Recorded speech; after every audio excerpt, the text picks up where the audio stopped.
Kochi റിഫൈനറിയിൽ high tension ലൈനിൽ തീപിടുത്തം. അയ്യങ്കുഴി പ്രദേശമാകെ പുക വ്യാപിച്ചു. പ്രദേശവാസികളെ സ്ഥലത്ത് നിന്ന് മാറ്റി. നാട്ടുകാർ BPCL റിഫൈനറിക്ക് മുന്നിൽ മണിക്കൂറുകളോളം റോഡ് ഉപരോധിച്ചു. പ്രദേശവാസികളും കമ്പനി അധികൃതരുമായി നാളെ ചർച്ച നടത്തുമെന്ന് സ്ഥലത്തെത്തിയ ബെന്നി ബെഹനാൻ MP അറിയിച്ചു. നിഷാ ദിലീപ് തയ്യാറാക്കിയ റിപ്പോർട്ട് കാണാം.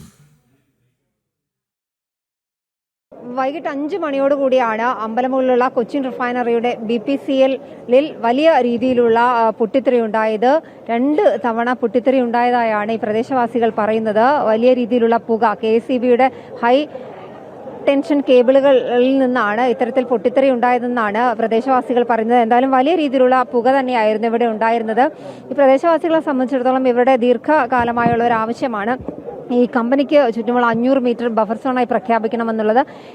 പക്ഷേ അതൊന്നും തന്നെ തങ്ങളുടെ ജീവനും സ്വത്തിനും ഒന്നും തന്നെ സംരക്ഷണം നൽകുന്ന രീതിയിലുള്ള ഒരു ഇടപെടലുകളും കമ്പനിയുടെ ഭാഗത്തുനിന്ന് ഉണ്ടായില്ല എന്നാണ് നാട്ടുകാരുടെ ആക്ഷേപം. എന്തായാലും ഈ ഒരു പൊട്ടിത്തെറി ഉണ്ടായി വലിയ രീതിയിൽ ഈ കേബിളുകൾ കത്തി നശിച്ചിട്ടുണ്ട്. ഏതാണ്ട് 200 മീറ്ററോളം ഹൈ ടെൻഷൻ കേബിളുകൾ കത്തി നശിച്ചു.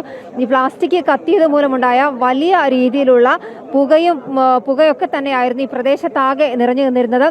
ഈ പുക ശ്വസിച്ച് പ്രദേശവാസികളായ 10ഓളം ആളുകൾ ആശുപത്രിയിലായിട്ടുണ്ട്. 10ഓളം പേർക്ക് ഗുരുതരമായ ആരോഗ്യ ഈ പ്രദേശത്തെ ആളുകൾ പറയുന്നതനുസരിച്ച് ഇവർക്ക് വർഷങ്ങളായി ഇവിടെ താമസിക്കുന്ന ആളുകളാണ്. ഗുരുതരമായ ആരോഗ്യ പ്രശ്നങ്ങളൊക്കെ ഇവർക്ക് ഉണ്ടാകുന്നുണ്ട്. ഇതൊന്നും തന്നെ മുഖവിലക്കെടുക്കാതെയാണ് കമ്പനി മുന്നോട്ട് പോകുന്നത്. എന്തായാലും ഇപ്പോൾ ഈ വലിയ രീതിയിലുള്ള പ്രതിഷേധം ഏതാണ്ട് 2 മണിക്കൂറോളം സമയം ഇവിടെ നീണ്ടു. ആ സമയത്ത് ഇവിടെ MP എത്തി ഈ പ്രതിഷേധക്കാരുമായി സംസാരിച്ചു, കമ്പനി അധികൃതരുമായി സംസാരിച്ചു.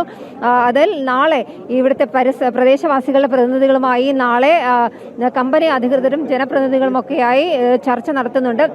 നിലവിലിപ്പോൾ ആശുപത്രിയിലായിട്ടുള്ള ആളുകളുടെ ചികിത്സാ ചെലവ് കമ്പനി ഏറ്റെടുക്കും. ഒപ്പം തന്നെ ഇവരുടെ പ്രദേശവാസികളെ താൽക്കാലികമായി മാറ്റി പാർപ്പിക്കാനുള്ള നടപടികളൊക്കെ സ്വീകരിച്ചിട്ടുണ്ട്. 45ഓളം കുടുംബങ്ങളാണ് ഇതിന് കമ്പനിക്ക് ചുറ്റുമുള്ളത്. ഇവരെ തൽക്കാലത്തേക്ക് മറ്റൊരിടത്തേക്ക് മാറ്റി പാർപ്പിക്കാനായി തീരുമാനിച്ചിട്ടുണ്ട്. നാളെ പരിസരവാസികളും കമ്പനി അധികൃതരുമൊക്കെയായി അധികാരികൾ ചർച്ച നടത്തുന്നുണ്ട്. എന്തായാലും ഈ രീതിയിലാണ് ഇപ്പോൾ മുന്നോട്ട് പോകുന്നത്. വലിയ പ്രതിഷേധമായിരുന്നു പരിസരവാസികൾ ഇവിടെ ഈ BPCL-ന്റെ കവാടത്തിൽ വൈകിട്ട് മുതൽ നടത്തിയത്. എന്തായാലും ഈ തീ പിടിച്ച സമയം മുതൽ തന്നെ ഇവർ പലരോടും പരാതി പറഞ്ഞെങ്കിലും കമ്പനി അധികൃതർ അത് വലിയ കാര്യമായി എടുത്തില്ല. അതുകൊണ്ട് തന്നെയാണ് ഇത്രത്തോളം ഗുരുതരമായ ഒരു പ്രതിസന്ധിയിലേക്ക് പോയത്. 10ഓളം പേർക്ക് ആശുപത്രി ആകേണ്ടി വന്ന ഒരു സാഹചര്യം ഉണ്ടായത് എന്നൊക്കെ തന്നെയാണ് പരിസരവാസികൾ പറയുന്നത്. കൊച്ചിൻ റിഫൈനറിക്ക് മുന്നിൽ നിന്നും ക്യാമറമാൻ സുശോഭിനൊപ്പം നിഷാ ദിലീപ്, ജനം, കൊച്ചി.